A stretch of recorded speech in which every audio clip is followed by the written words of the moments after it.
ನಮಸ್ಕಾರ ಸ್ನೇಹಿತರೆ, ಗುರುಭ್ಯೋ ನಮಃ. ಪೂಜ್ಯಾಯ ರಾಘವೇಂದ್ರಾಯ ಸತ್ಯಧರ್ಮರತಾಯ ಚ ಭಜತಾಂ ಕಲ್ಪವೃಕ್ಷಾಯ ನಮತಾಂ ಕಾಮಧೇನುವೆ. ಎಲ್ಲರಿಗೂ ಕೂಡ ರಾಯರ ಆಶೀರ್ವಾದ ಲಭಿಸಲಿ.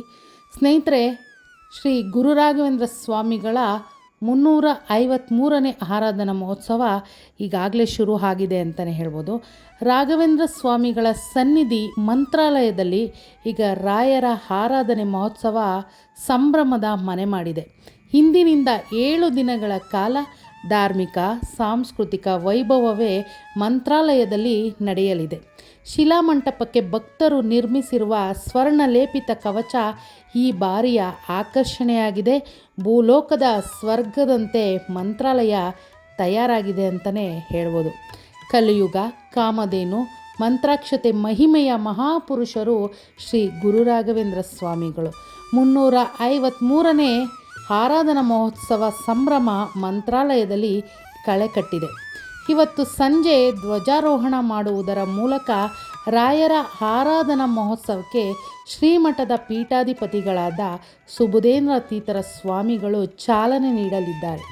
ರಾಯರು ಸಶರೀರವಾಗಿ ಬೃಂದಾವನಸ್ಥರಾಗಿ 353 ವರ್ಷಗಳು ಪೂರ್ಣಗೊಳ್ಳುತ್ತಿರುವ ಸಂದರ್ಭವನ್ನು ರಾಯರ ಆರಾಧನಾ ಮಹೋತ್ಸವವಾಗಿ ಆಗಸ್ಟ್ 18ರಿಂದ ಹಿಡಿದು ಆಗಸ್ಟ್ 24ರವರೆಗೆ 7 ದಿನಗಳ ಕಾಲ ಮಂತ್ರಾಲಯದ ಮಠ ಹಾಗೂ ದೇಶ ವಿದೇಶಗಳಲ್ಲಿರುವ ರಾಯರ ಶಾಖಾ ಮಠಗಳಲ್ಲಿ ಅದ್ಧೂರಿಯಾಗಿ ಈ ಆರಾಧನಾ ಮಹೋತ್ಸವ ಆಚರಣೆ ಮಾಡಲಾಗುತ್ತದೆ. 7 ದಿನಗಳ ಕಾಲ ಬೆಳಗಿನ ಜಾವದಿಂದಲೇ ಪೂಜಾ ಕೈಂಕರ್ಯಗಳು ಆರಂಭಗೊಳ್ಳಲಿದ್ದು ಸಂಜೆ ಸಾಂಸ್ಕೃತಿಕ ಕಾರ್ಯಕ್ರಮಗಳು ನಡೆಯಲಿವೆ. ಈ ಹಿನ್ನೆಲೆ ರಾಯರ ಮಠ ಸಕಲ ಸಿದ್ಧತೆಗಳು ಮಾಡಿಕೊಳ್ಳುತ್ತಿದ್ದಾರೆ. ಆಗಸ್ಟ್ 20ಕ್ಕೆ ಪೂರ್ವಾರಾಧನೆ, ಆಗಸ್ಟ್ 21ಕ್ಕೆ ಮಧ್ಯಾರಾಧನೆ, ಆಗಸ್ಟ್ 22ನೇ ತಾರೀಕು ಉತ್ತರಾಧನೆ ನಡೆಯಲಿದೆ. ರಥೋತ್ಸವ, ಪಂಚಾಮೃತ ಅಭಿಷೇಕ, ಮೂಲ ರಾಮದೇವರ ಉತ್ಸವ, ಹಲವು ವಿಶೇಷ ಧಾರ್ಮಿಕ ಕಾರ್ಯಕ್ರಮಗಳು ಈ ಸಂದರ್ಭದಲ್ಲಿ ನಡೆಯಲಿವೆ.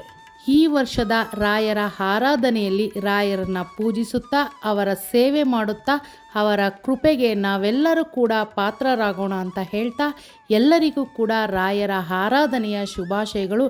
ಎಲ್ಲರಿಗೂ ರಾಯರ ಅನುಗ್ರಹ ಸಿಗಲಿ. ನಮಸ್ಕಾರ ಸ್ನೇಹಿತರೆ.